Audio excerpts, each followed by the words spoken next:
going on, everybody? Welcome back to another exciting episode of the Viall Files Freestyle Edition. What are we calling this? It's Tuesday. I don't know. The Tuesday we episode. have a blockbuster episode for you, if I do say so myself. We have April Marie from the Ultimatum with us today. She talks some shit. She shares her truth. She didn't talk shit. She talked shit, or she was wonderful. She definitely gave us some insight about some stuff that happened off screen and some. I'm putting words in April's mouth. I don't think she said multiple times. She was like, "I don't want to talk shit. I just want to be honest about like all this stuff that was going out." I thought she was wonderful. If the truth is talking shit, then that's kind of the fault of the other person. I think.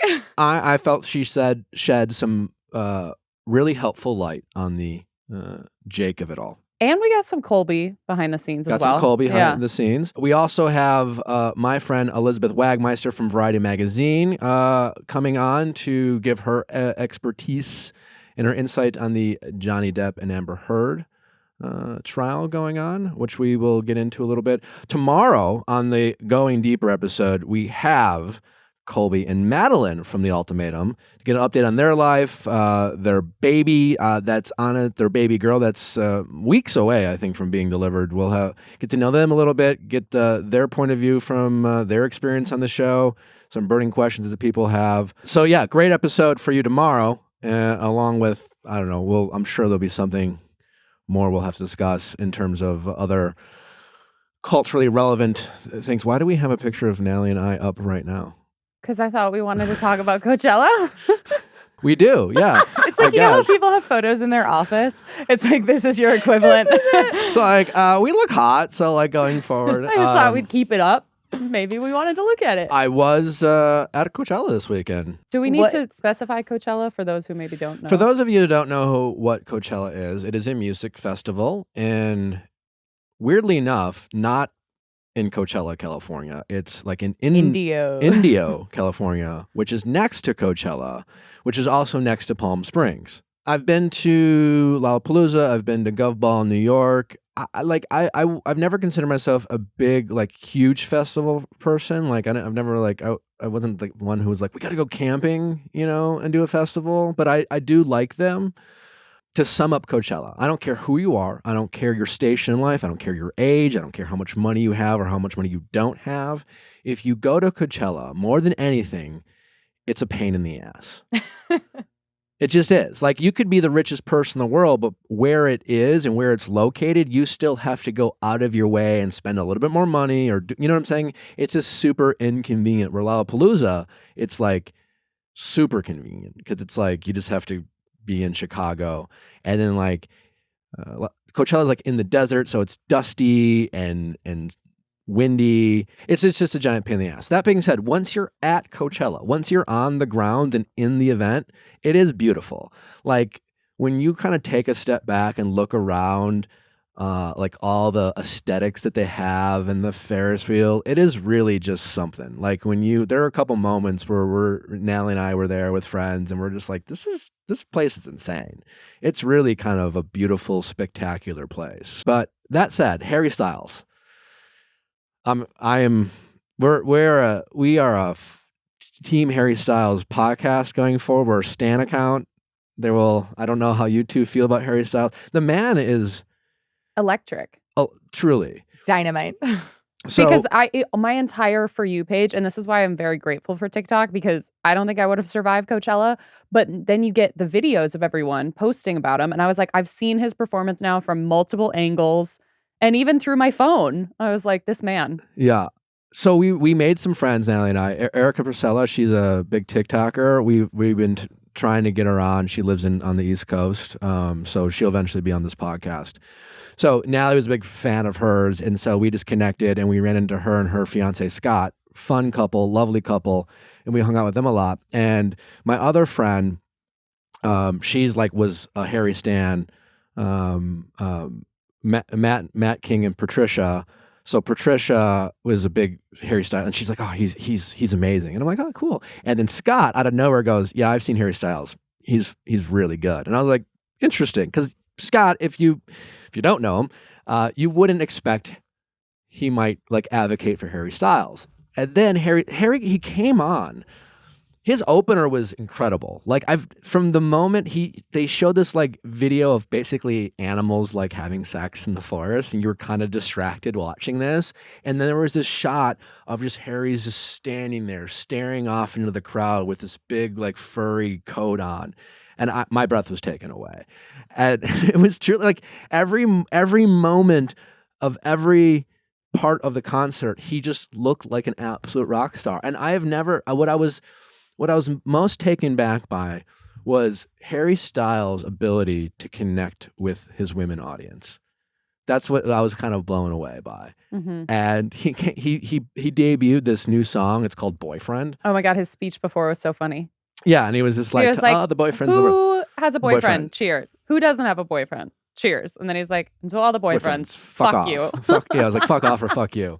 And I'm sitting here thinking, Harry Styles is writing a song called Boyfriend, and it was at a concert, so I don't know what all the words were to the song. I'm assuming it's about like the shitty things boyfriends do in relationships. And I'm like, Harry Styles is writing a song about boyfriends to relate to women as a heterosexual male. And I'm thinking, the nerve of Harry Styles thinking he can write a song, but the guy pulls it off. It's incredible. And the first verse is, boyfriends, they think you're so easy. They take you for granted. They don't know they're just misunderstanding you. You're back at it again. Yeah. No. And he did not come to play. I'm like, Harry's just out here relating to women. And it's just like, he's clearly comfortable with women. He's got women in his big part of his band. And I was fascinated by watching the connection between Harry Styles and the audience and the women connecting with Harry. It was really just like a sight to see. And he's an incredible performer. He's the coolest person in the world. Anyway, I don't know. Also, it reminded me of a time that I actually had like a Harry Styles, I was running. This is months ago. This is last year. I was running in my neighborhood on my route, as one does. And I think it was hot, so I was running with my shirt off. And towards the end of my run, a guy in a old school Mercedes drove up on a stop sign, and we made eye contact. And I thought to myself, is that fucking Harry Styles? Honestly, so much that, and I've heard like Harry Styles is kind of random, where like you might find Harry Styles at a place where you might like, he just kind of this old kind of retro like Mercedes band in the suburbs of LA. And I don't know if it was him, but I was so convinced it might be him that I DM'd him. Oh my God, what did you say? You slid in the DM. Did you send him a photo of himself and make a comment on it? I'm honestly kind of remembering this now. April 20th, 2020.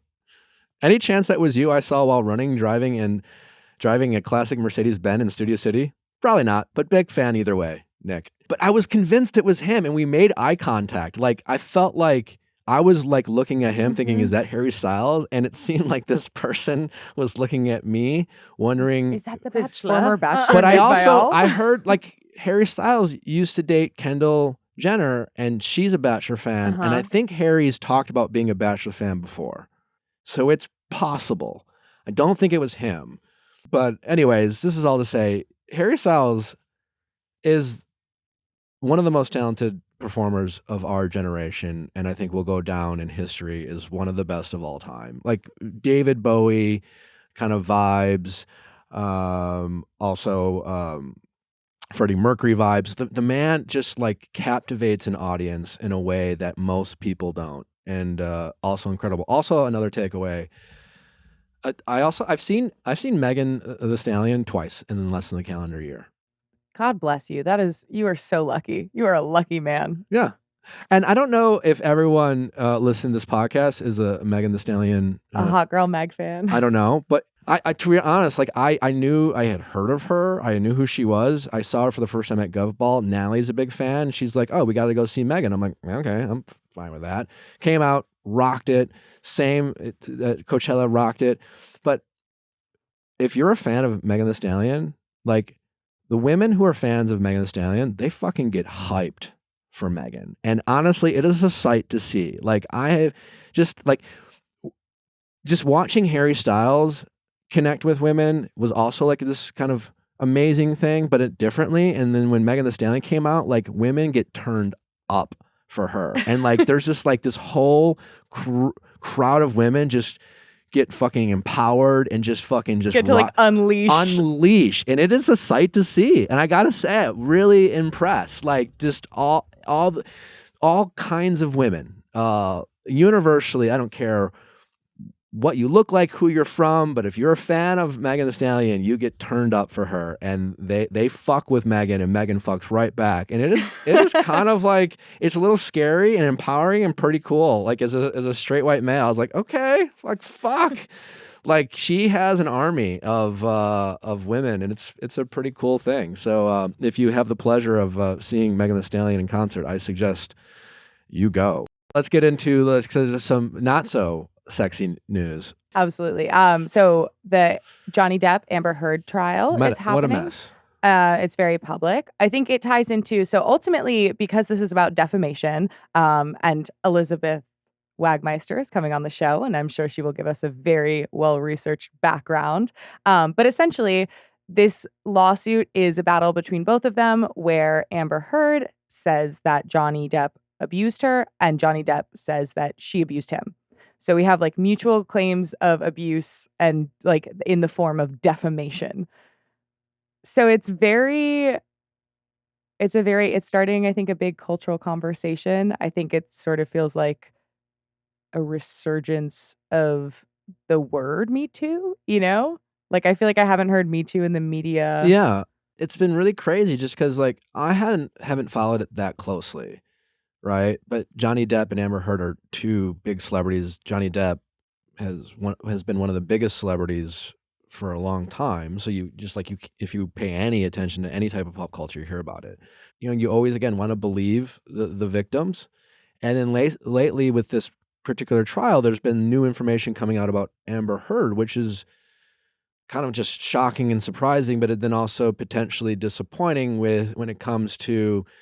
Are they both victimizing each other? Is one person lying and the other not? Like we don't really know, and it seems to have because now there's like a video testimony from her former assistant who worked from her, I believe, from like 2012 to 2015. So like around the same time, and she spit on her face. Yeah, because the assistant was like basically, the assistant started out and it was going to be a very flexible gig, paid hourly. Then Amber wanted it to be full-time, offered her like $50K a year salary. And this woman had worked as an assistant before and was like, actually, no, like I'm worth more. I want X, Y, and Z. She wanted almost double. And her right to ask. Amber apparently went up to her and was like yelling at her of like how she could ask such a thing and spit it in her face. And there's a lot of details that came out. Like, I don't know what's going on behind closed doors with Johnny and Amber, but if someone spits on someone's face, to me, that says that person, I don't care who they are, is insanely reactive. Like that person can't control their temper. And reactive people, like who have tempers, to me, they're a danger to other people, because if you're that reactive that you don't know, there's something inside you that says, I want to spit, and then nope, don't spit. That would be, then you can't control how you react to people, and people around you are at risk, whether it's from verbal assault or potentially physical assault or just germs, I suppose. But like that to me says a lot about someone and how reactive they are. And to hear that about Amber Heard, to me, was incredibly damning in terms of how she reacts to being frustrated. But then on the other side, there's like a lot of conversation about like Johnny Depp's like sobriety and drug use. Sure, yeah. And so I think it's like a really nuanced case where it's like you have two clearly flawed individuals. Like this was an insanely unhealthy relationship, regardless of sort of like what this trial finds about them. And I think it's sometimes challenging because, you know, as you were saying before about how important it is to believe women, it can be hard to sort of unpack the nuances of both of their characters without looking like you're looking for a way to invalidate that experience of abuse. And it's like a really complicated thing. I feel like right now, it's like we know Johnny, it seems like before it was Johnny was at fault for some of his behavior. But now what we're hearing, it doesn't necessarily mean that Johnny didn't do anything wrong, but also it seems like maybe Amber also played a role. But what does that mean? Yeah, I think there were some claims of him defending himself, which is like different than him saying there was never any physical altercation. It's just kind of recontextualizing what was going on, what their dynamic was. And we still don't know if that's true either. Yeah. Like, I guess, it's totally possible that they both at different times were the aggressor and the abuser of the other person, right? That's it seems to be potentially the case. Anyways, Elizabeth is here. Let's bring her on and get her insight on this messy situation. Hot girls floss. Hot people floss. Hot people floss. Hot people floss. And we're talking about cocoa floss. Why should you have to floss without having aromas with your aromas? Sounds so nice with your floss. Totally. There's mint. I went through my mint packet. Now I'm on to my orange one. And it's very gentle. It's very light. Obviously, you're cleaning your teeth, so it's not like you're getting like a sugary something in it, but it's just this lovely little aroma, and it's really good dental floss. Like it's like a loofah for your teeth. Let's talk about some of the difference between cocoa floss and regular typical floss. Typical floss glides over plaque, while cocoa floss captures it. Most floss is too smooth and flat to effectively remove plaque. The sticky yellow biofilm that covers our teeth. Ugh. Like when you say it like that. I know. It's like trying to clean crusty dishes with a plastic bag. Cocoa Floss has over 1,000 5-star reviews, voted dentist's favorite floss, vegan and cruelty-free, no PFAs or toxic chemicals, infused with coconut oil. I just like it because I like the aromas it comes with. 4 spools of Cocoa Floss, 32 yards each. What more could we possibly say? Hey, listen, hot people floss. Go to cocofloss.me/VIALL to get 20% off your 4-spool set and free shipping. That's COCOFLOSS.me/VIALL, and the discount will be automatically applied at checkout. All orders over $20 ship free in the U.S. Elizabeth, welcome back. Thank you, Nick. Love chatting with you always. Always. You're always great. We are having you back to talk about the Johnny Depp and Amber Heard trial, which unfortunately is kind of just sad and just kind of, messy, I think, is the kind of the theme or like the consensus of what's going on. But we wanted to bring you on. Obviously, you've been covering this story. There's so many moving pieces. I mean, it's the who's who of witnesses in terms of people being brought up. And so I'd love for you to help us break it down, what is going on and what are the ramifications of this trial? Because I feel like there are some ramifications. Obviously, there's some Me Too elements and I feel like a lot of people are kind of watching this and want to know who's telling the truth. It's kind of a he said, she said situation. There's these tapes of Amber and Johnny talking and kind of these accusations and threats being thrown out. So take it away, Elizabeth. Walk us through what's going on and kind of tell us about how are people seeing this and what does this all mean? Yes. So your word, Nick, to say it's a mess, that really is a good describing word to kind of categorize what has gone on so far and kind of throughout the past few years. So it is a very sad situation, but there's all these allegations flying from both sides. And as you said, everyone wants to know who is telling the truth. Obviously, this case is being heard in front of a jury, so the jury will decide that. But this really goes back years ago. So Amber Heard and Johnny Depp, they were married for 2 years. And then Amber Heard, she wrote a piece for the Washington Post. It was an op-ed, and she never mentioned Johnny Depp, but she spoke about how she became kind of the poster child for abuse. And people obviously kind of connected the dots and said, well, she's clearly talking about Johnny Depp. And it wasn't just people who said that, it was Johnny Depp and his lawyers as well. So they hit her with a $50 million defamation suit. And they said that she created this hoax. That was the word that they used. She created a hoax to basically take down his career. So then she returned and hit him with a $100 million countersuit saying, no, I'm telling the truth. This isn't a hoax. But a lot of people are asking, hasn't this already been in court? And it's quite confusing, Nick. there was another trial, but it wasn't directly related to the piece that Amber Heard wrote.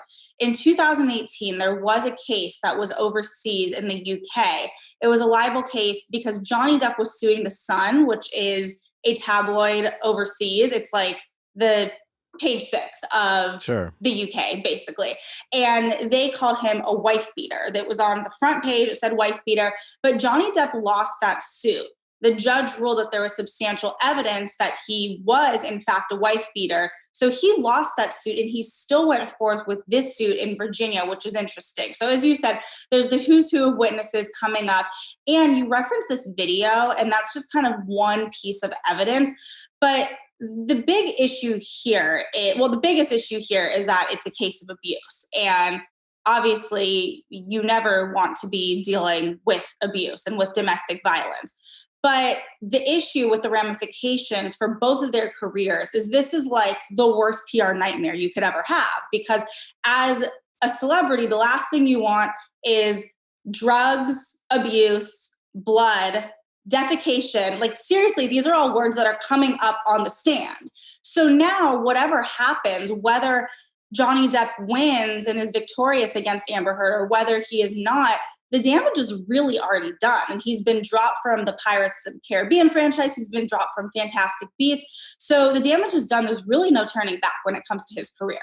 Who do you think has, at this point, leading up to the trial, who do you think has more to lose, Amber or Johnny? Because and correct me if I'm wrong, I've been under the impression that the reason why Johnny's going forward is because he's already been dropped by these franchises. Mm-hmm. It seems like he feels like he's already lost the career that he's speaking of, and it almost seems like since this trial started, it's just like people might have had this kind of negative opinion about Johnny, but with all this stuff coming out about Amber's behavior, how she spit in her assistant's face, and kind of like other people coming forward talking about her character, it almost seems like she's had more to lose, and if nothing else, now people are just looking at both Johnny and Amber as, again, two incredibly messy and potentially toxic people that when this is all said and done, you might see both of their careers essentially be over. Absolutely. And you could kind of make the case that Johnny Depp, as you said, a lot of the damage was done. After Amber Heard published that op-ed, he was dropped from the Pirates franchise. And he's still working, but most of his work is overseas. And I mean, obviously, we don't have to state this. Johnny Depp was one of the biggest stars of all time. And I think it was about 10 years ago, he was actually the top earning actor in Hollywood, making over $20 million per movie. That clearly has changed. He's had a series of flops, and now he's really not being cast much at all. So I think for Johnny Depp, he feels a strong conviction to clear his name. Perhaps he thinks that he can kind of recoup this career as well. But Johnny Depp has a very strong fan base. I mean, incredibly strong. I almost don't even want to say this, but it's true. You will tweet this out and the comments will be, it's a lot. Like, he has a very strong, passionate fan base. So I have wondered, is Johnny Depp also feeling empowered by his fans who are standing behind him? And he knows that he has people who are standing behind him. So perhaps if he wins this battle in court, he thinks that, fans translate to dollars at the box office, and perhaps, he can make a comeback. But then you can make the case to your point, Amber Heard, she's in her 30s. She clearly has her whole life ahead of her. She hasn't had the career that Johnny Depp had for so many decades. So you can make the case that, does she have more to lose because she's kind of stopping with her career before it really got to the point that it could have? But again, obviously, we're talking about career, and first and foremost, what we want to put at the forefront is that there are allegations of abuse, and really none of them come off being pristine and 100% clean. Because the issue when you go in court and when you have to testify and when there's evidence brought, it's quite literally airing your dirty laundry. That's why celebrities always settle cases. They never want to go into court for that very reason. Yeah, absolutely. And I think it feels, and correct me, this feels kind of unprecedented in terms of the level of celebrities going to court, not settling, and to your, like you said, airing their dirty laundry. And maybe that's where the fascination is. And again, it's just incredibly sad because we are talking about domestic abuse and we're talking about potential victims. And yeah, it's just like you don't know, and then you don't know who to believe. Then you have the fan element. We now live in a time where we don't necessarily believe who's right. We believe who we like the most often in our society. And what are the conversations going on when it comes to like the Me Too movement and those things where Amber Heard, like you said, she was the poster child for domestic abuse. What are you hearing in terms of conversations going on in those communities in terms of the ramifications of potentially someone like Amber if it's found out or believed that maybe she was lying? What does that look like in terms of the fallout and how it affects people who have been victims of domestic abuse and wanting to believe people and hear people who are victims?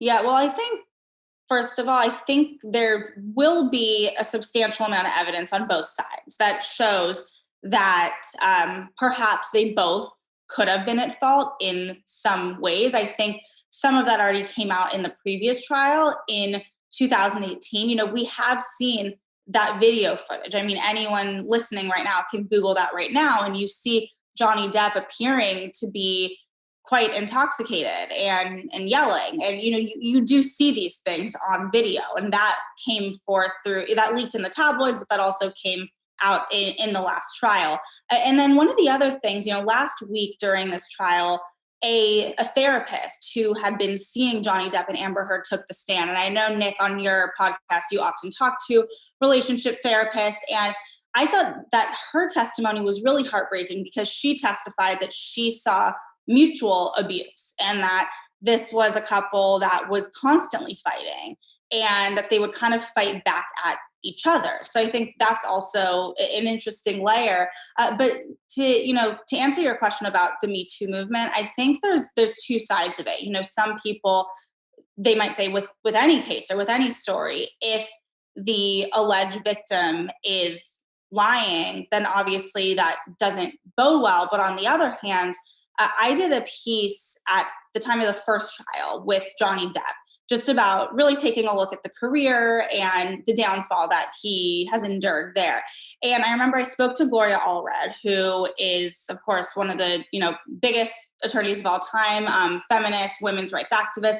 And she said that she really looks forward to the day where it doesn't take more than one woman.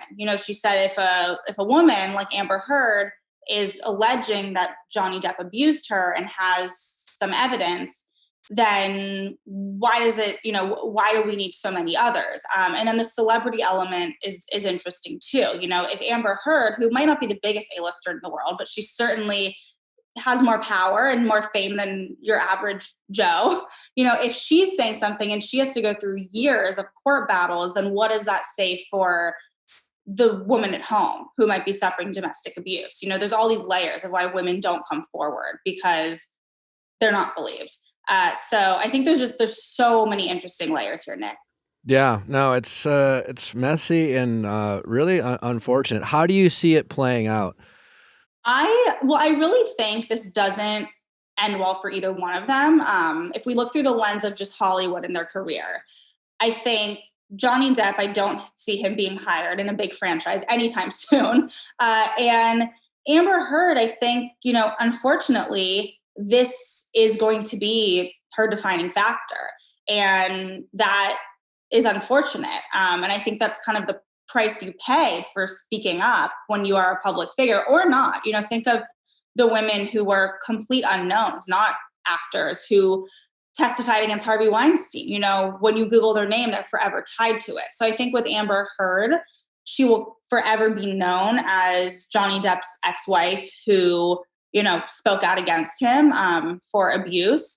And I don't know how that bodes for a career. I think it's sad to say, but I think a Hollywood studio, they're going to want to shy away from that. They just don't want to be involved. So even if she is victorious in this case and indirectly was victorious in the other case since Johnny Depp lost, it's still something that is next to her name forever. So I don't think this ends well for either one of them. And I do think in certain cases, it really can do good for the whole Me Too movement and for victims of domestic abuse everywhere. But I think in this case, it really seems to be about two people. It's almost hard to see the bigger message here and how it helps. This seems to be so messy. Yeah.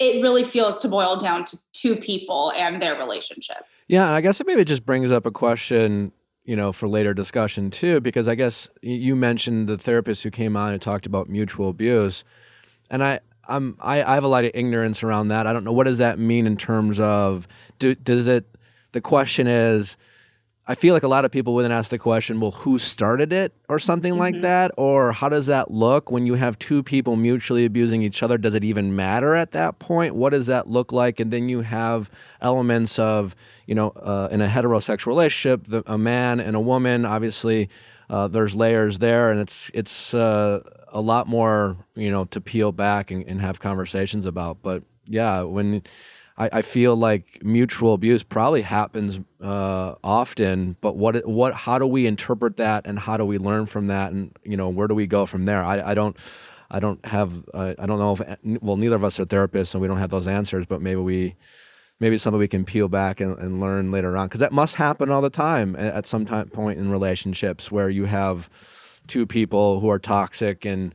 Yeah, and it's also because it's a defamation case. If Amber is reporting accurately, like, certain elements of the abuse she suffered from Johnny Depp, how does that complicate things if she's omitting, like, because she's not technically lying, but she is omitting information that's pivotal, like, in the defamation of it all, like, how does that relate to the way the court is going to view her statements? Yeah, or not even the court, but just also, because I feel like, to your point, Elizabeth, there's the court. It's just like none of us in this room, like, who wins this civil court in terms of who has to pay who money seems to be second. That's like between Johnny and Amber. But I feel like what is really the truth, I feel like has intrigue and is meaningful to like a lot of people paying attention to this court because of the ramifications of the fact that we're talking about abuse in this relationship. And I think that seems to be more meaningful to a lot of people who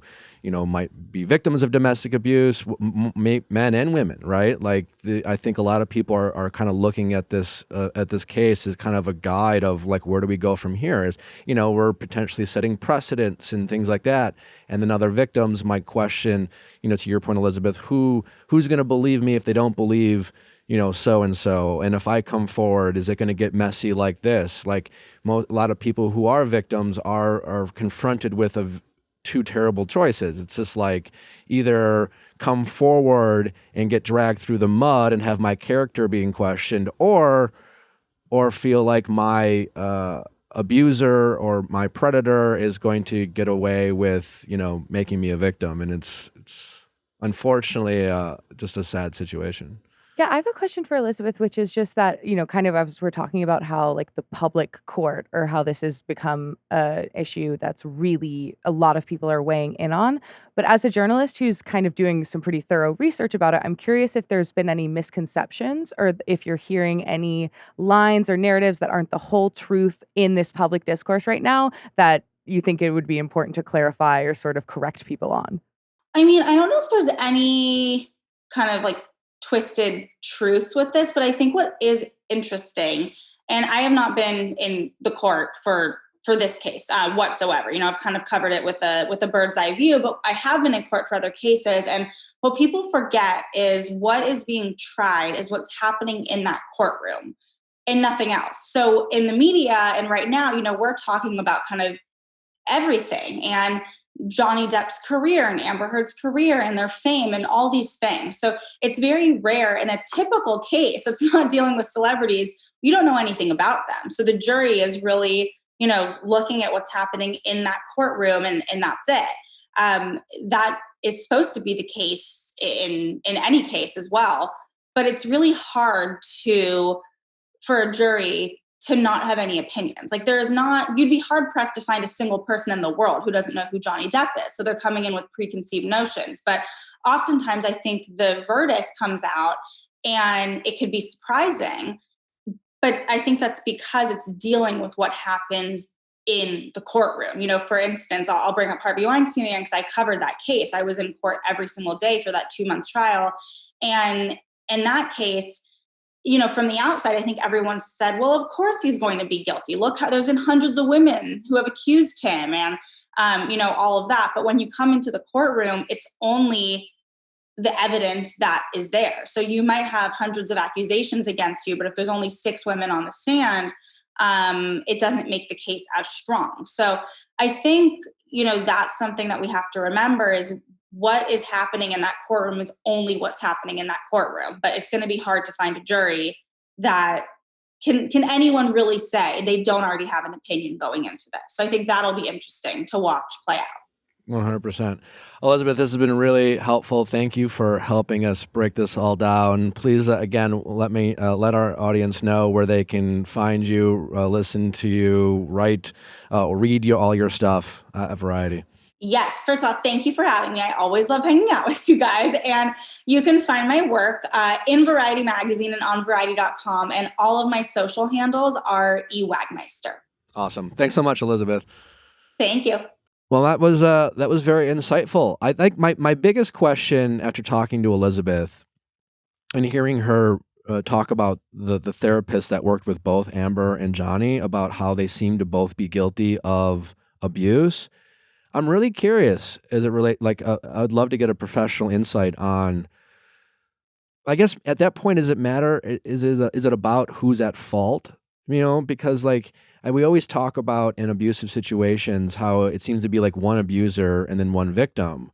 But I suppose, and this seems to potentially be the case here, is that you have 2 people victimizing one another. And then if that is the case, should they both be punished for it and held accountable? Or is it just simply saying you guys need to like distance yourself from each other? Like, you know what I'm saying? Like that seems to be more complicated. And at that point, is it even possible to go back to the origin of when things got toxic, you know? Yeah.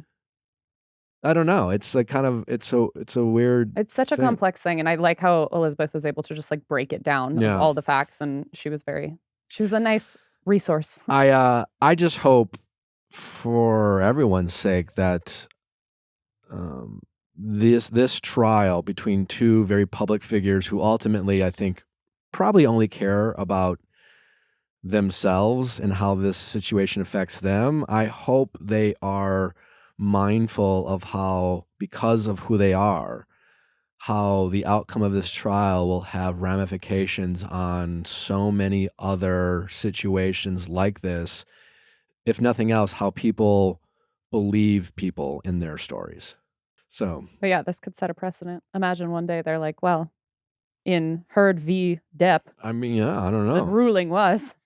All right. Well, before we get to April, do we have any Bachelor stuff that's worthy of our Honestly, takes? Commentary. kind of slow week. There was a lot of Bachelor people at Coachella. Clayton and Susie talked a little bit about, you know, what we discussed last week. They gave their takes on the whole thing. I believe we're going to have Clayton back on next Tuesday. Amazing. Ooh. Just a little Yeah. tease. Get his thoughts. Yeah. Just a little update from AFR, Mm-hmm. you know? So we are scheduled to follow up with Clayton. Maybe Susie will join. I don't know. I hope so. I want to give Clayton the opportunity to hear from him. Yeah. We haven't really heard a lot from Clayton. I know we had that kind of scandal that he was a part of, but now that things have died down, now him and Susie are together, how is he feeling about AFR? How is he feeling about that whole situation? And so we'll get a chance, hopefully, to talk with Clayton next Tuesday. In fact, now that I'm looking at this, I know exactly what I want to talk about as it relates to Bachelor Nation, and the only thing I'm interested in, and it was Hannah Brown's interview that she gave, and I saw a clip, and it's such a giving story. It's amazing. She clearly fucking hates her sister-in-law, right? I mean, hate is a strong word, but she loathes the fact that they're getting married. Yes. And hates that she has to be there and hates that she has to, right? I think she's very frustrated with how things played out. But I feel like and I would do the same. I'm, again, completely team Hannah Brown here, that she must want people to know that she doesn't like this, all while simultaneously trying to say the right thing without just saying the right thing. I mean, if you look at the words themselves, it's a perfect statement, but then you have to read between the lines. And you have to watch it. Yeah. If you go back and watch it, you can tell she's deliberately trying to look like she's trying to say the right thing. Does that make sense? Yeah. She writes, I just want my brother to be happy. And yeah, they are getting married and I will be there. I want to support my brother, continue to grow. And if they make each other happy, I'm happy. Not like, of course, my brother is in love. I want to know why she doesn't. Like, again, I'm Hannah Brown here, but I would love to hear. Can we ask her? How do we get these questions I answered? DM'd Hannah and asked her if she wanted to come on the podcast. She did not respond. She did see it, though. She left me unread. But I understand. I mean, like, we've had opinions about Hannah Brown on the show. I thought they were fair, but, you know, I would understand if Hannah might not want to come on, but she is more than welcome, and I could not be more of a team Hannah Brown invitation. The couch is fan open, when Hannah. When it comes to this particular topic. I couldn't be more team Hannah Brown, but I want to know.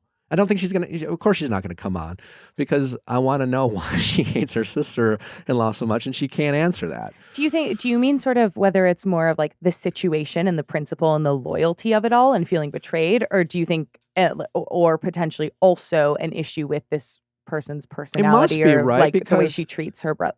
Whatever it is, yeah, it's like there's so many possibilities, because Haley, her connection with Jed, like, she could be the greatest person in the world.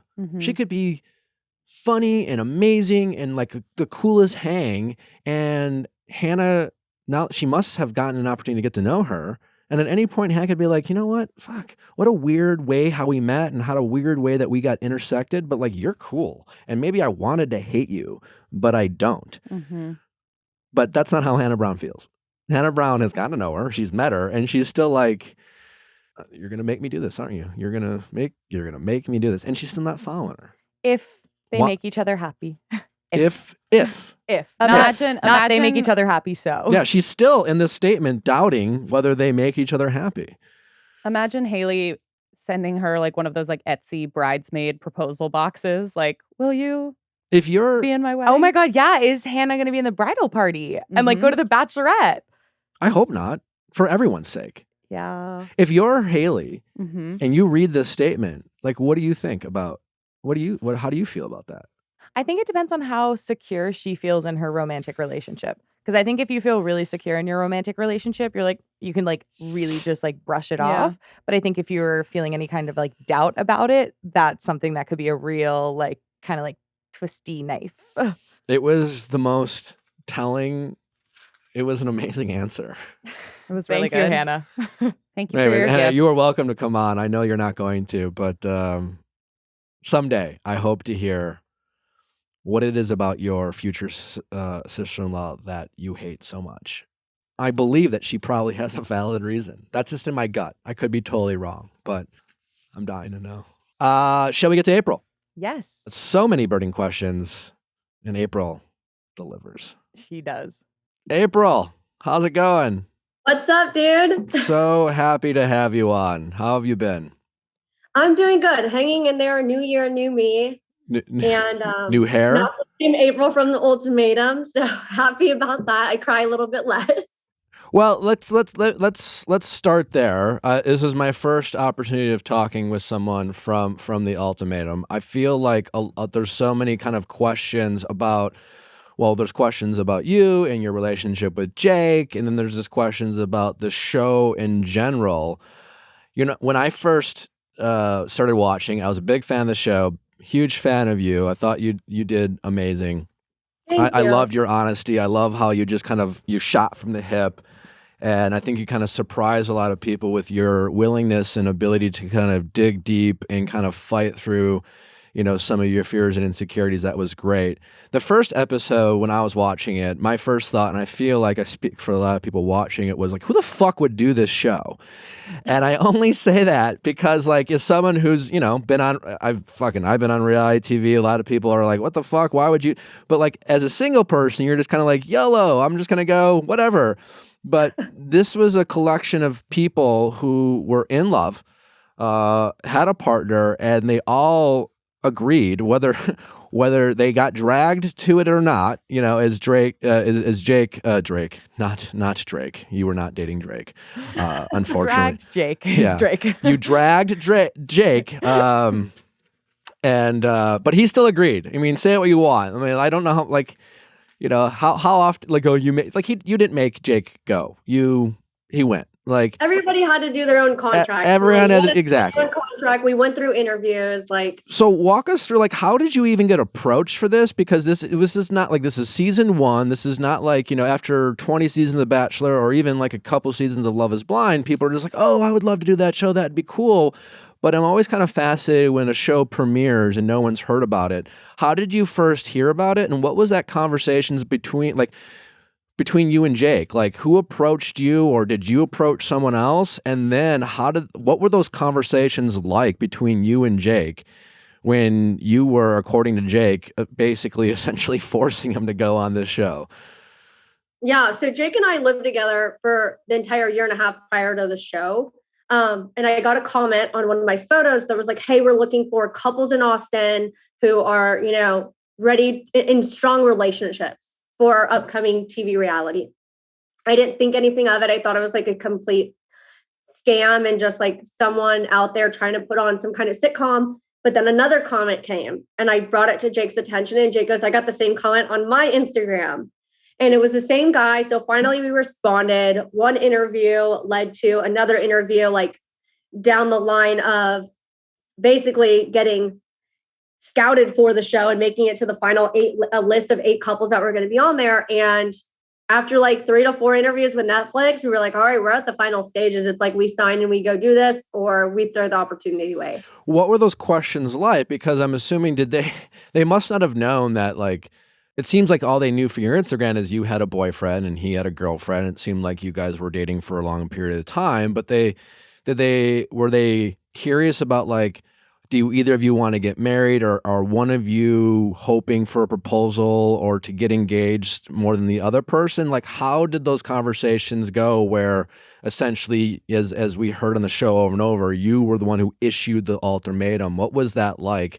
Or was it like, hey, to go on the show, you're going to have to tell Jake you're going to break up with him if you don't get proposed? Like, you know what I'm saying? Or were those conversations that you and Jake were having prior to these, like, comments showing up on your Instagram where it was just like a perfect fit? Yeah, no, my friends actually came over, watched the reunion and the episode with me, and they were like, this is so weird and like feels so wrong for us to watch this because you guys were so domesticated. Like, we lived together day in, day out, had each other's vehicles, like financially things were intertwined. We cooked every day together, go to bed together, wake up every morning. Like, we moved to Austin together to be together. And so when we got casted, all they see on my Instagram is this hot model couple, and I'm advertising Jake as like my model boyfriend, and we have all these quirky, fun, goofy TikToks together. And so I think they really dug in, like, hey, this is a cute couple. What's the issues going on between them? And so when we got on, I was like, yeah, I'm ready to get married. And when they asked me, like, when are you getting married? I was like, yeah, I want to know the answer. What's the answer to that question? And so when they pressed on like what his reserves were, they did ask us, has Jake ever made you like feel intimidated by other women? Have you guys had any other problems with other people? And we were like, no, we've never had any issues with anyone coming between us. It's a solid relationship. And so when they started asking those questions, of course, you have some curiosity as to, well, if we're put in that situation, what would you truly do? Or how would you truly behave? So coming closer to the interview, I think I was more excited of going into the experience to see how that outcome was. Because of course I was bragging that Jake and I were walking in and walking out together in all of my interviews, dumbfounded to say the least. But before walking in, I was like super excited. I thought we had the strongest foundation walking in. I thought we were going to come walking off like engaged or at least together and come back into this happy home. And that isn't as y'all can So not. when you went on the show, you were thinking, as I'm sure a lot of, and probably all the couples were at some point, you were like, we're going to be the it couple. We're going to be the poster children for love and how to fight through adversity. That was kind of how you saw it, huh? That was it. Like, I hate that they see this side of Jake on the show, but like, that was my best friend. We had great times. Like, this is someone who's made me happy in the past year and a half. Yeah. And, you know, with COVID, you're really stuck together day in and day out, living together. So I was walking in there 100% confident, like, this is my man. Nothing's going to happen. This is going to be easy peasy. Hardest 3 months of my life. Sure. I loved the show. I thought the show was realistic compared to other reality TV shows, especially as it relates to couples. You don't see a ton of reality TV shows that are love-based, that focus on relationships that already exist. Usually it's about finding love, not necessarily confirming or reinforcing the relationship.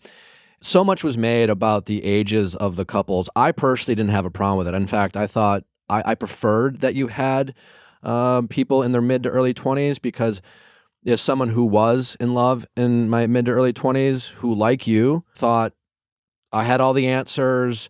I thought that was my person with 100% certainty, only to find out they weren't that person. I thought it was kind of like a teachable moment for a lot of people who are like young and in love and maybe have a doubt here or there. And it's hard to know the difference between, well, you know, like every couple has problems, let's fight through it, or are we really compatible? I think that's a big question I think a lot of young couples face with, and it's really hard to answer. I'm curious, you know, being the person who went in super confident, thinking that they were going to be the it couple, and then obviously the show, they're creating a TV show, right? And as you mentioned, they're kind of eliciting these questions, like kind of peeling back layers, almost poking holes in the relationship with you and Jake. How do you see it now, right? As someone who, like, what did you learn about this experience for both yourself and relationships in terms of knowing the difference between, hey, I'm super in love, this is my ride or die, we've built so much together, we bought cars together, versus compatibility in someone who is or isn't right for you for the rest of your life? I think that person that Jake was prior to the show, in any relationship, you know, your significant other is supposed to be your best friend. They're supposed to have your back. You're supposed to feel safe and comfortable around them at any given moment. And going on the show, that did 360 a lot of things with us being in the same room.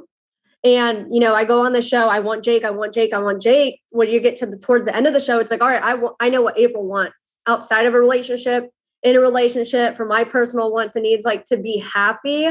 If that person that you're with isn't making you happy, there's something missing. And that experience actually gave us the time to sit there, reflect with a trial partner, and then by ourselves, and then back with our original partners on what it is that you're missing, or kind of self-reflect what you need.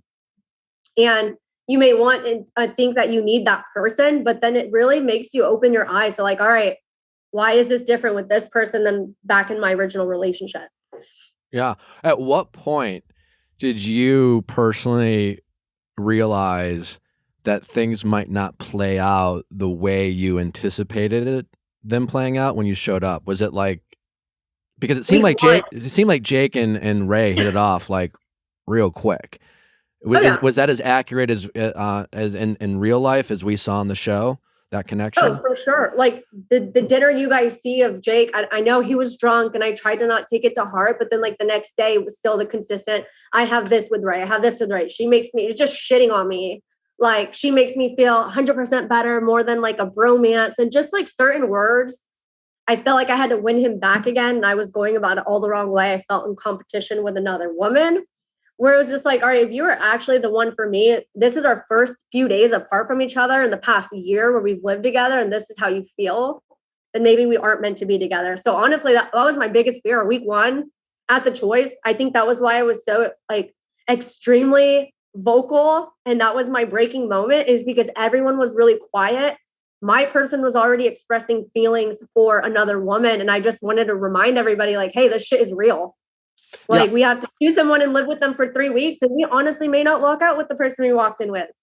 I loved when you confronted the group after the proposals that I agree seemed a little bullshit. I mean, again, I'm just a viewer. I don't know what is seen and not seeing, but I was like, what the fuck's going on? And listen, it's tough to face your fears, and it's even tougher to admit and acknowledge your fears to a group, let alone an entire audience. And you did that, and it's scary to be vulnerable. So I thought that was really great that you did that. What did you learn about yourself as a partner watching it back, in terms of like, now that you and Jake are no longer together, you're in a serious relationship now. Congratulations. Thank you. What did you learn about yourself watching it back, and what did you take away from that as like, you know what, whatever happened between Jake and I know that I want to do this differently in my next relationship, because right or wrong, whoever was to blame in this relationship not working out, I realized that maybe I could stop doing this, or I could start doing this. Like, what have you brought forward in this new relationship that maybe was something you learned through this experience? Yeah, in this new relationship, now when things kind of make me feel uncomfortable, I'm like quick to state it. I don't kind of just sit in the corner because, like I said in the show before the show started, I hate wasting my time. If something doesn't make me feel comfortable, I'll communicate it right then and there, like, hey, this isn't okay with me. And the difference between my current relationship, which is very similar to Colby and Hunter, is the tone that he corrects me. Also, because he's not much more older. I know you guys gave me shit for that. He's a few years older than me, and he's a little bit more mature, and he's a businessman. He knows how to communicate with people no matter who it is. If April's like here, he's very similar to the way Hunter spoke to me, the way that Colby spoke to me, and like, all right, April, sit down. Don't walk out this door. Like, let's talk about it. What can I do better? What do you need to do? What do I need to do to make you feel better? This is how you make me feel. And he really makes me sit there and talk it out. And I've never had that in like a relationship without things escalating or me shutting down and having someone to be able to kind of do what Randall did and just like, hey, talk to me. Like, let's talk it out.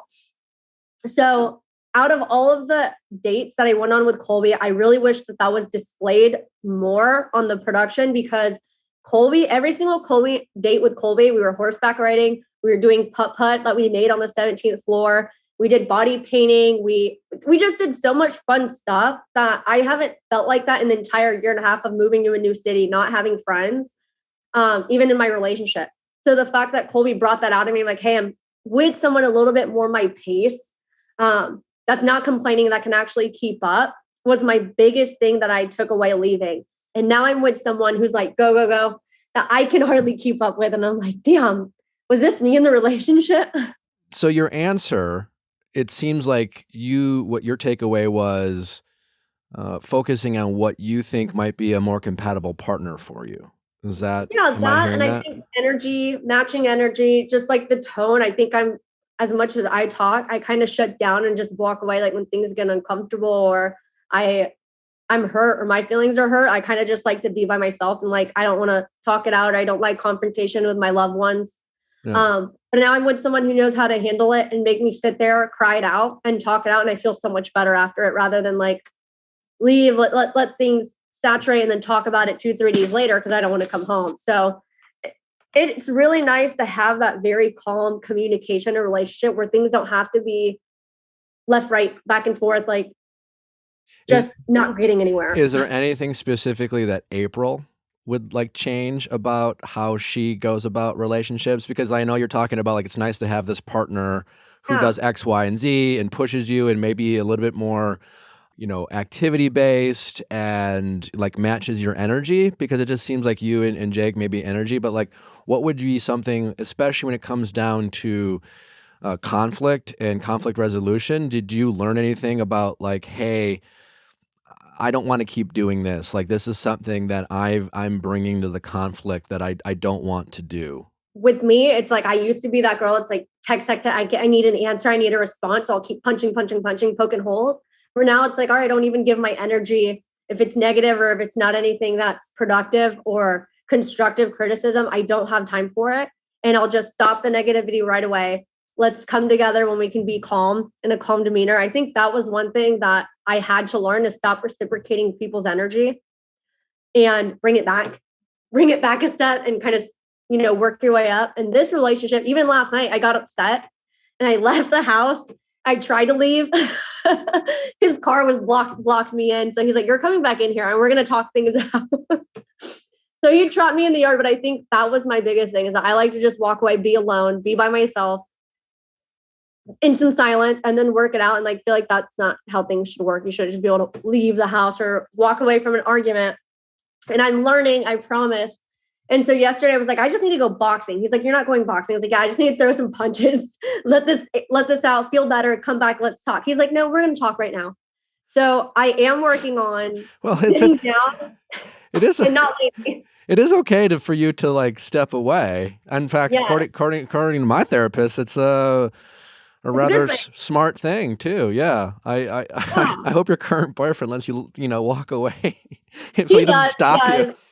He knows how we've been traveling nonstop. And I think with the production, he knows how overwhelming it's been for me personally. I'm getting messages, really great stories, by the way, but then I'm also getting hate comments, hate messages. And I know I'm the person to sit there and read everything. He's like, you can't do that. You're going to drive yourself crazy. So I think him being in my corner, being able to say sit down, let's talk about it, reset. It's not the end of the world. Has been great. Yeah. Stop reading comments, April. Come on. Take it easy on yourself. I read something that Jake said he wants nothing to do with you anymore. And listen, you guys aren't together anymore. So there's no real reason you guys should talk. But it does seem like from where we sit, there seems to be a lot of still anger and animosity between, at least from Jake's point of view. You seem like someone who at least comes across as someone who doesn't hold grudges. You are obviously kind of your big bubbly personality. Sure. You seem to let go, but it doesn't seem like Jake has let go in terms of it. Just as late as last week, I saw an interview or whatever, or a clip of him saying, I want nothing to do with her anymore. Where do you guys stand now, if at all? And where does that hurt you to hear? Or what is your point of view from those comments between how things ended with you and Jake? It does. And I'm not even going to go into detail, but I do want to say that. I mean, we'd love for you to go into detail. He doesn't want anything. He doesn't want anything to do with me. He texted me 30 minutes after the reunion aired. I'm not going to say the details, and I don't want to throw him under the bus, because at one point, this was my best friend. I love him. I respect Jake. I think he just doesn't go about things a certain way. But he reached out to me a month ago in a time of need. I was fucking there. So you don't want anything to do with me, but when it's convenient for you and you need someone at your side because you don't have anybody, I've told him I will always be there for you no matter what. Call me. If you're in a fucking emergency, I'm 10 minutes away from you. No bad blood. Shit hit the fan. Things happen. But I'm mature enough to recognize things happen for the better. I think they happen for the better of him as well, for both of us. And I said, at the end of the day, I've spent 1.5 years of my life with you, and I've traveled with you, and you've given me, some of the most amazing memories. I'm not going to sit here and shit on you and neglect that. And I just don't understand. It is very hurtful to say I cried over you for 3 months, for you to say that I did it for fame. I already had 55,000 followers, and I was modeling and running my own network, doing my own thing before you came into my life. I left my hometown with you to have a life with you. We had talked about marriage prior to the show. So to go on the show, it's you can sit here and say that I did it for fame and that you had an engagement plan. Then why the fuck was it so hard? Why was it so hard for you to not pay attention to me and stray away as soon as another woman came into the picture? Yeah, and I don't want to shit on him. I don't want to shit on him. I love him.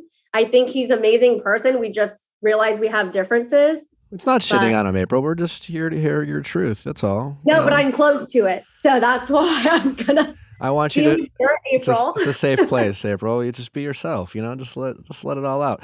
I think it's a little disingenuous of Jake to play the I didn't want to do this. She made me do this. Imply that you did it for fame or intention. He's an adult man who, to your point, sat down with whatever producers and whatever lawyers or not lawyers, if he decided to bring in a lawyer, but signed a contract, showed up, and, well, let me ask you this. Oh, you're going to get me started, because I really do feel for him, and I do feel that guilt of I did this to him. I dragged us on this relationship. I'm the cause of all of this, and I sit there and I feel really bad for myself. I feel bad for him, our relationship. But then I have to go back to like, all right, well, how the hell were you feeling in the first week of like speed dating, and how did he make you feel? That had nothing to do with me. Yeah. So it's kind of hard to balance it out. I think he's a great person, at least in the year and a half of our relationship prior to the show. The show made me think different, of course, yes, but you try to not feel guilty. Like things happen, it's over with. You just have to let it go and be in the present and move forward. Yeah. Like, and so, because like when you guys signed up for the show, at any point did you threaten to break up with him if it didn't go on? No. And if you recall, I can call my producer right now, and Johnny Trems will tell you that the day before, one of the days, I called him and I said, Johnny, we're backing out. Jake doesn't want to do this. I have text messages saying we're not doing it. And the producer called back, he put himself on speaker. Jake and I were there, and he just persuaded us, like, you guys are a really great couple. I think if you guys promise to yourselves that you guys are as strong as you are, and you really love April, and April really loves you, Jake, there shouldn't be an issue. So at that point, we have a 30-page contract that we signed. I didn't sign yours for you, Jake. You signed it on your behalf. You're a big boy. I signed mine on my behalf. I didn't drag you. You got in the same limo as I did when we got there. I didn't put the mics on you. So it's just like those little things. I'm like, okay, you're right. I dragged you. I threw your 180-pound self on my 90-pound back and took you to the ultimatum.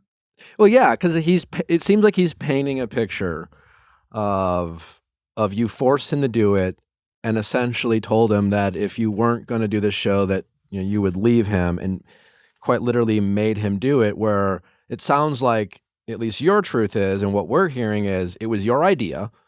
You maybe thought that you may have wanted it more than him, but at the end of the day, you both signed a contract, you both showed up together, and you both were persuaded to go on, and you probably both had ideas of the excitement of going on TV and all the things that come with that. But it doesn't sound like in any way did you force him or make him do it. And of course, once you get there, I can feel the anger that he had against me for like, all right, we're already here. This is awkward as shit. He's uncomfortable. I could feel the resentment from him right away, because everyone was meeting, like, offset. I was already dating and in my trial marriage with Colby. And I'd go downstairs. Colby would secretly meet up with Madeline and their two dogs. And then Shanique and Randall just happened to be there at the same time. And then even Ray, who's in trial marriage with Jake, was downstairs, and she was with Zay. And it was just like, I was the only one by myself. Jake didn't want anything to do with me, even on the show. So yeah, Jake sounds like he really showed up. And once he was in this kind of bizarro universe, really leaned in, where like the way you're describing it, all the other couples did what you and Jake could have done, and what your producer suggested that you could have done is you could have still prioritized your relationship, but at that point it seemed like why ever, like, it's just not. Do you think Jake blames, it's like Jake's excuse for acting the way he did in terms of being staying away from you or focusing on Ray rather than focusing on your relationship? Do you think he justifies it by saying it's all your fault? Like, is that how he still believes it from your point of view? 100%. And I think that's the shitty part of it, is that, like, I have grown and matured so much from this experience, and I'm so thankful for it. And I just wish that was the outcome for everybody, because that was the whole purpose of it. And I think even being here a year later, and I've been there for you in a time of need, we were still friends post the show. We've been through so much shit between each other. I still had respect for you. I was still there for you. And then for you to shit on me and still blame me for the things that you did. Like, I had to go to the reunion, sit in my room by myself, and watch all the shit that he said behind my back in his interviews about me, about Ray, by myself. Like, it took me 2 hours to get through each episode, because I was pausing, crying. Like, can you believe he said this? Like, even though it happened a year later, it was still fucking hurtful. Sure. Yeah. And I didn't know any of that was going on. If I would have known that before the show, I promise you, I probably would have cried less over him if I knew the things that he was saying. Yeah. Well, because I don't remember. Did April talk? Yeah, you didn't seem to talk much shit about Jake in your interview. I was so in love. I was so just dumbfounded and just, yeah, I don't know what I was thinking. I was thinking Jake and I were going to walk out. I was head over heels about this man prior to the show. even without the show being present. And on the show, I was just completely bragging about him, how I wanted him. He wasn't answering my phone calls. I probably sent like 2,000 text messages. Wasn't even sending me a response. He's like, you wanted me to be in this experience? Production said, don't interact with your relationships. So I'm not doing that. You wanted me to go through this experience, so I'm going to go through it. And it's like, well, everyone else is meeting up and talking because they care about each other. And then here I am texting Jake's mom, talk to your son, please, because he's not listening to me and he's not texting me back and I'm freaking out. Yeah. Well, no. You know, at the proposals, you know, you and Jake broke up, and then Jake had this, like, anywhere in the world we can go, and then Ray was all down. My question to you is, why don't you think Jake and Ray are together? Do you think it's mutual, or do you think it had more to do with Ray and Zay drama? Like, if Jake could be with Ray, do you think he would be, but he was rejected by Ray? Like, what's your read? If you could give me, I know it's a little personal, but if you can give me your point of view of why Jake and Ray might not have worked out, I'd love to hear it. I'm going to word this in the most honest way. That's what we want. Respectful way that I can. We just want honest, April. That's what we want. I'm going to be honest with you. I'm going to be respectful about it too. But I called bullshit in the dating. I was like, she matches with you on every level more than a bromance. I'm like, what are you trying to say here? Like, I think it was like the infatuation side of things, and listening to him talk about this woman and say, hey, gorgeous, like the certain things he would say, or like I read in his phone, the way that he was like talking to her, sneaking out while we were back together with her and his mom. He was sneaking out while you guys were back together. I think it was the night before my birthday when I went through his phone. He came back home drunk. Wait, you had a birthday during filming? Yeah. Yeah, the birthday where I found the twerk videos going. Oh, God.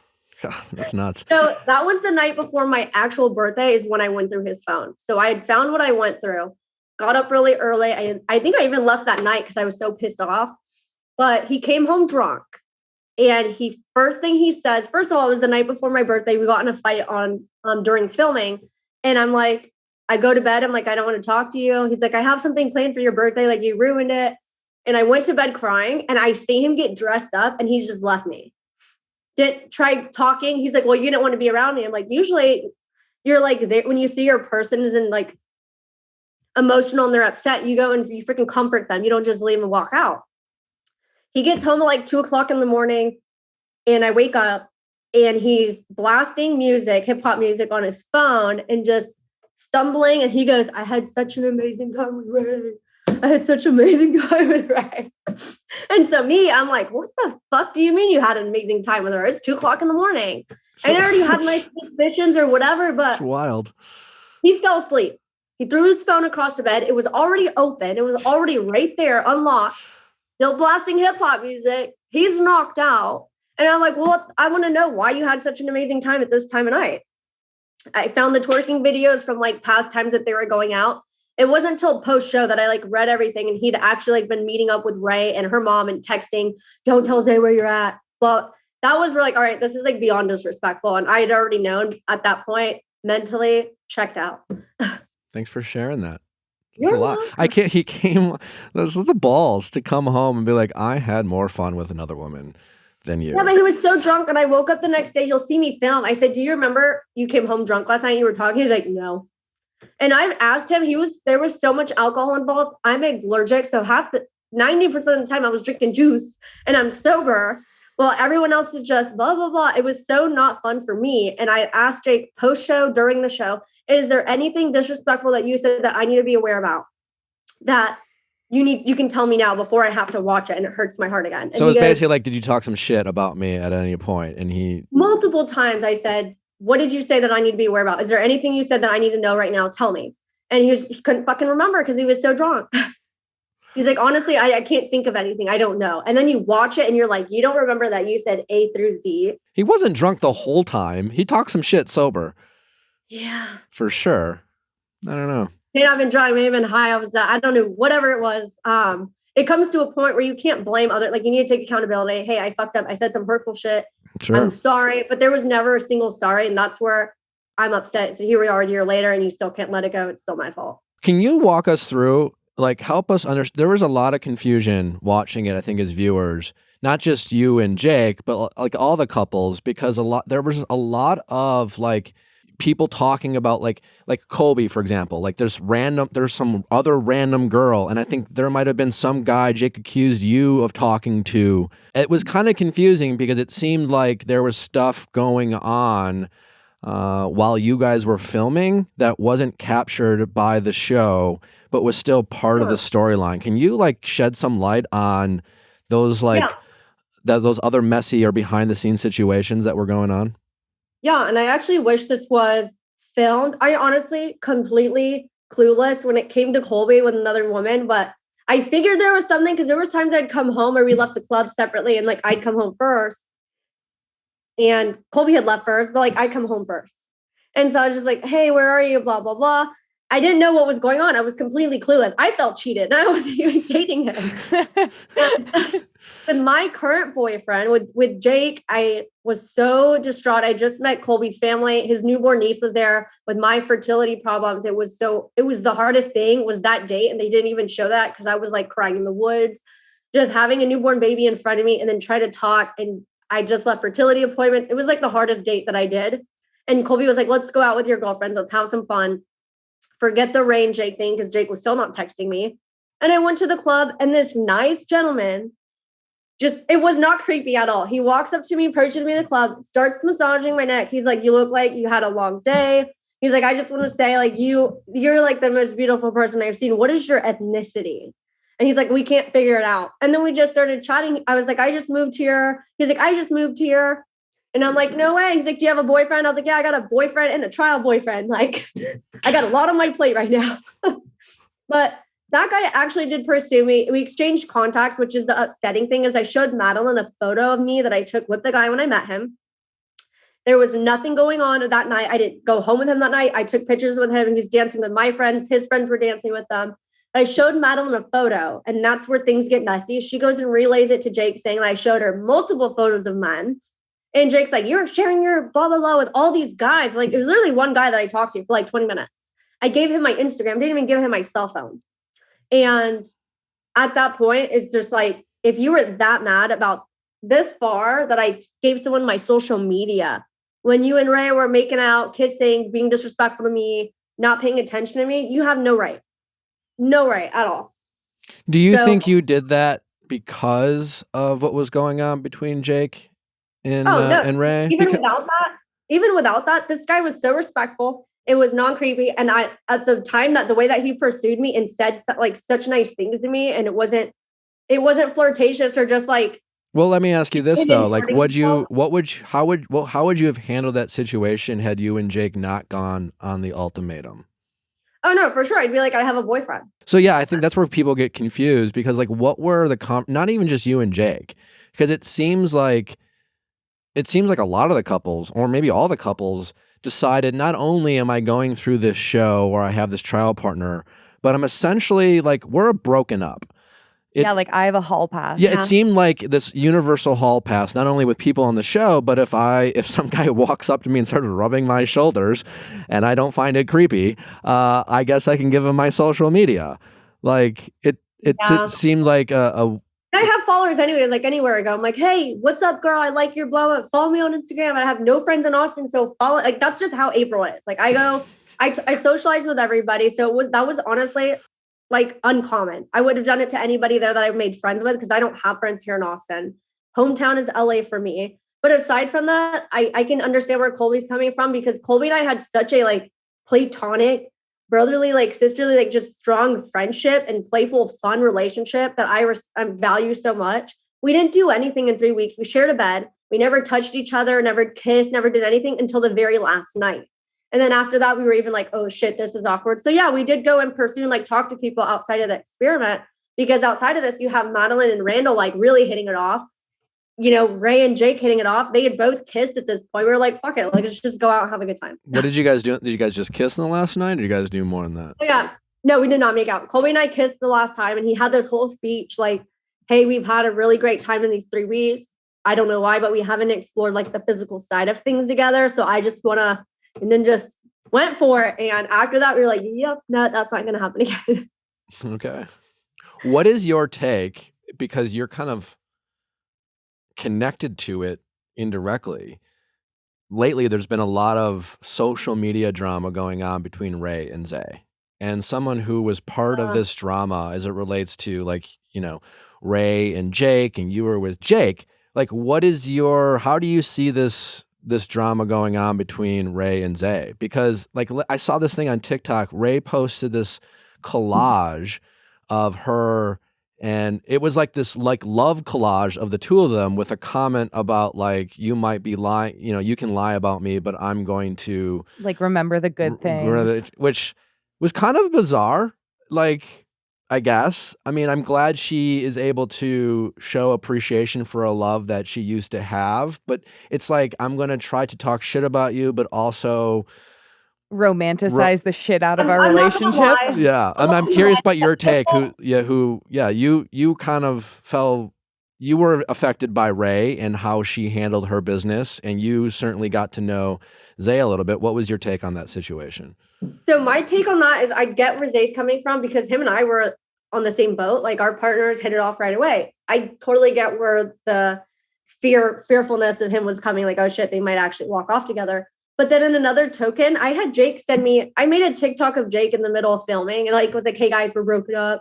And PR was like, you have to take that down because the show's not airing for another year. And I did like a very similar collage, saying like, hey, I appreciate all of our memories. I respect you for who you were to me in the past, and deleted it. And then Jake had sent me a very similar collage. Just like we all did these TikTok collages. He sent me one, was like, hey, you're not a part of my life now, but I want to thank you for, and it was like this cringy, awkward collage he sent me of like, but I want to thank you. And I was just like, he didn't even post it. He sent it to me. He like made a TikTok and then sent it to me, but didn't post it. So wait, did Jake and Ray, like, did they do this together? And this was a year ago. So I got Jake's like post show. Like, we had already understood, like, all right, this isn't going anywhere. But so I get where Ray's coming from too, because it's hard to go through this camera roll and see like who you were prior to the show. And then at some chunk of the show, it's like production, shit changes real quick. So I totally get it. And I get it for her too. I am in a relationship now. So in respect for my current boyfriends, I literally love him, adore him. There's times where I've been like, I want to post a relationship TikTok to show people that Jake was literally the kindest, like nicest human being to me prior to the show, so they can see that other side of him. And I'm glad I did it, because then I got that nasty text message during the reunion. I spent 4 hours fucking crying that night. And I was like, you don't deserve shit. So what Jake sent you after the reunion was not nice. It was not nice. It was more like blaming you again. Like, you did this. Like, I hope you enjoy your fame. Thanks for destroying my fucking life. My boyfriend was out of town, and I just was like in the bedroom, in the corner, crying by myself, because it does hurt. And you do feel that guilt. And when you remind yourself of it, I do feel guilty, because I know that there's that side of him that people don't see. And my boyfriend ended up flying a day early to come home to me, because he's like, you need to tune that shit out. Block him on social media, block him on messages. He's trying to make you feel bad. It was a year ago. You're over it. You're with me now. Like, move the hell on. Yeah. Don't even respond.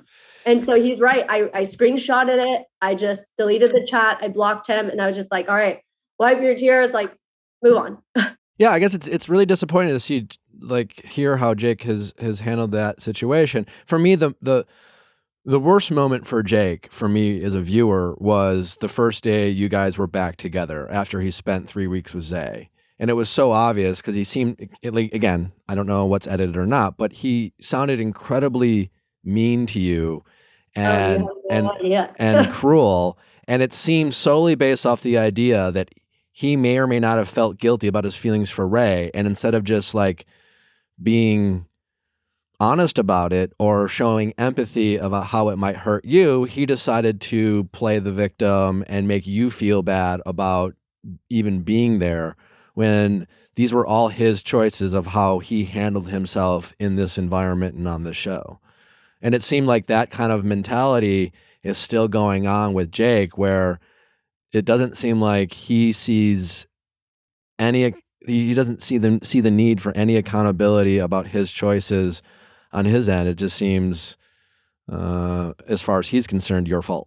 Yeah, so there was a lot of gaslighting, and I was honestly, you could see the smile on my face. I was like ready. I was like moving back into my man. Like, I get to have one-on-one time with him now, like kind of show him what Colby has pushed me to like learn in this relationship that I need in this one, and also be a better person for Jake and apply it to this. And right off the bat, it was, freaking nostrils flaring, like chest puffs out at me, just talking with a very harsh demeanor and like body language. Prior to even getting back together, the body language just said like, hey, I don't want anything to do with you. And that's why I just walk away. I'm like, if you're going to get this upset of like how Madeline's talking to me or telling you things and then relaying it to me that way, and you already believe it without, hey, can you tell me what happened? Let's sit down. I already was like, I don't want to be arguing with this person. Bye, I'm going to sleep. I slept on the couch. And I go, this is going to be the longest 3 weeks of my life. And fuck yeah, it was.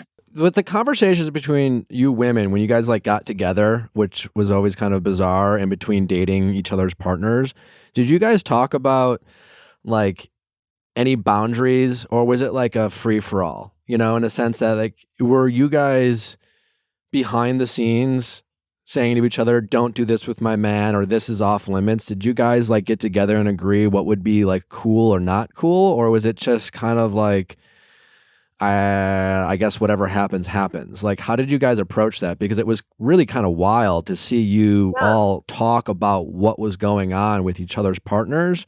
And I'm just curious if there were kind of behind the scenes boundaries that you guys all set. So yeah, in the interview, they asked us this and it was like, all right, nothing like beyond like kissing, explore what you need to explore, but we knew what the boundary was. But I think the biggest thing for me was like, I didn't find any harm in like, I wasn't getting that experience with Colby. So yeah, I kind of pursued and connected with someone off the show. But my biggest thing was when he came home that night, his issue was that I was exchanging my information with someone off the show. Whereas it would be fine if I was with Colby, do whatever you want with Colby, but you can't do with someone off the show because they're not part of this experience. And I'm like, semantics. Yeah. So he was saying that because he on the show, it would have been okay.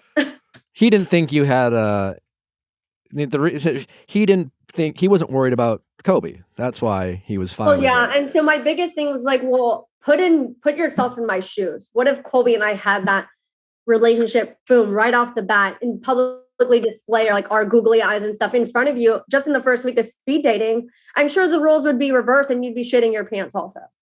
Yeah.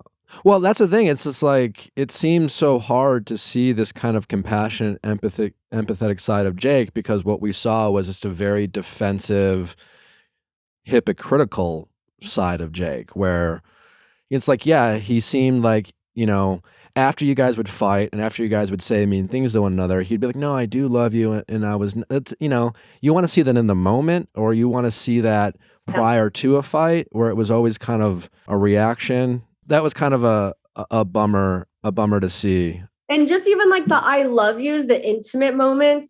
I mean, my dad is like military operator. Like we read body language since I was 7. And like sitting there with Jake, even like the I love yous, or like talking to me, like his eyes would be looking across or like rolling his eyes at me. And I wouldn't say anything because I already looked stupid on the show. But just to sit there and already feel that he's checked out and not disconnected from me, I already felt like I was wasting my time and my energy with him. And I was still trying, like, pay attention to me, like, just tell me you love me. And it was hard. It was hard to just not have someone's full attention when we went back to our original partners. Before we wrap up, April, any final thoughts about your experience on the show, or what you want your audience to know? You know, anything that you want to get off your chest? Yeah, I have a lot of my audience and viewers DMing me, telling me, hey girl, thanks to you, I gave my man an ultimatum last night. And I'm like, oh God. They were like, but she, you know, said, I've been together with my boyfriend for 6 years. I wanted to be engaged at 3. He's explained that this is not what he wants, and he's just been lying the whole time. I decided to walk away. It's the hardest thing I've had to do. This is what I'm going through, and I'm ready for this journey on finding myself and what makes me happy. And I'm like, you go, girl. Like, I'm reading all the DMs and like really positive stories. I was really surprised with the feedback from the ultimatum and how many people can relate to it with their current relationships, past relationships. And that the fact that people can watch this and put themselves in their shoes too. It feels really good to have that connect with the audience of like, hey, this shit was hard. But other than that, I wish Jake the best. I have no bad blood between any of the cast members. I love everybody like a family. Jake, you don't want anything to do with me. Well, I don't want anything to do with you. I wish you nothing but the best.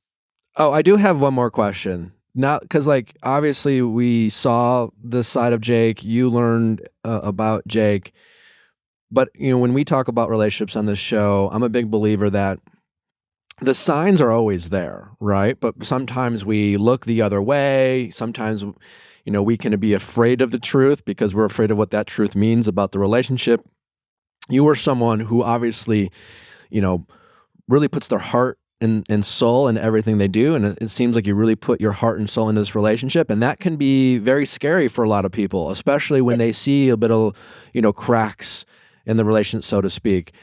Did this experience teach you anything about your willingness to peel back layers in terms of problems in the relationship as it relates to, dealing with a relationship? Like, do you see yourself issuing an ultimatum with, your current partner? Let's say 2 years go by, you don't get engaged. Do you think it's the ultimatum that really helped it? Or do you think, are you going to be more inclined to invest in fixing these minor problems as opposed to just saying, oh, whatever, we still love each other? Because I feel like that's what a lot of couples do.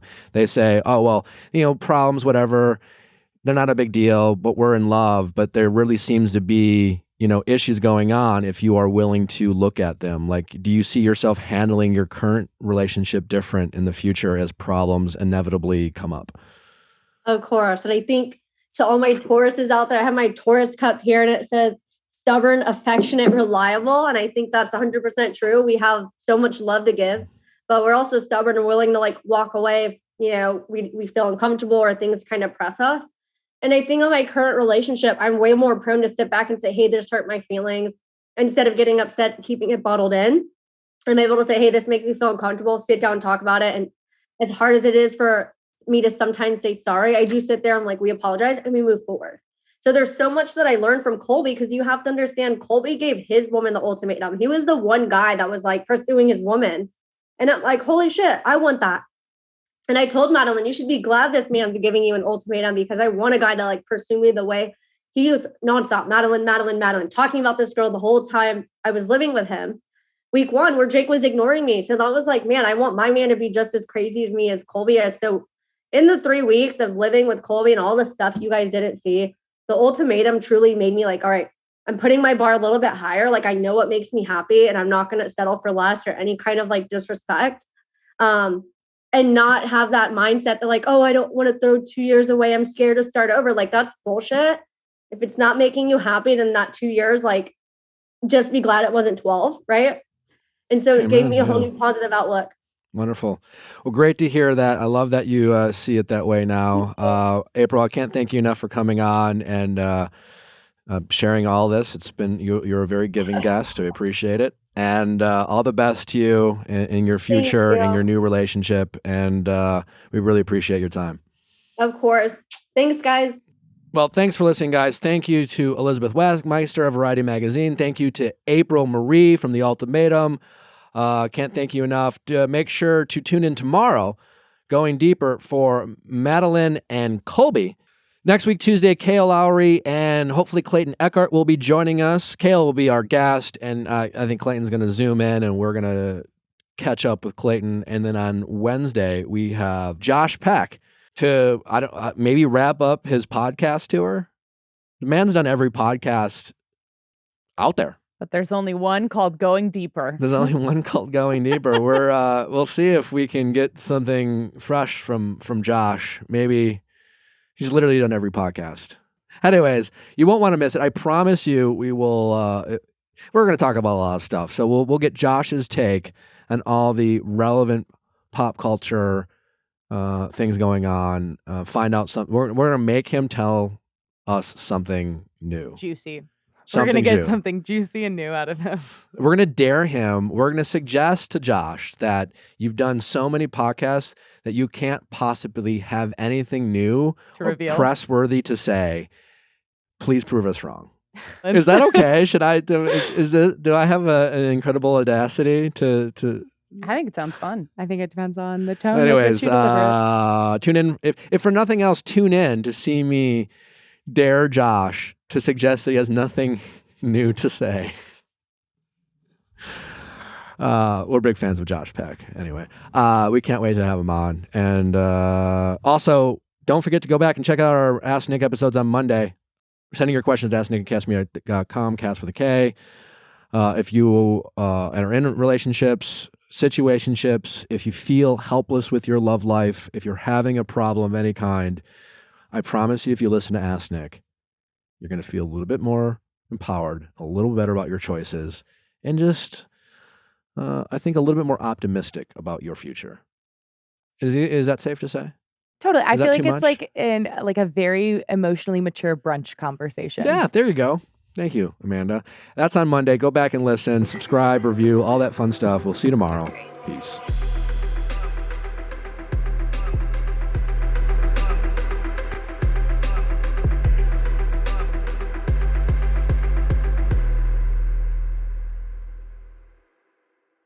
Hey guys, thanks for watching. But before you go, make sure you like, subscribe, and ring that bell so you don't miss any future videos like our Mondays Ask Nick, especially if you're looking for some relationship stories and relationship advice, as well as our Wednesday interviews with your favorite celebrities and experts. See you next time.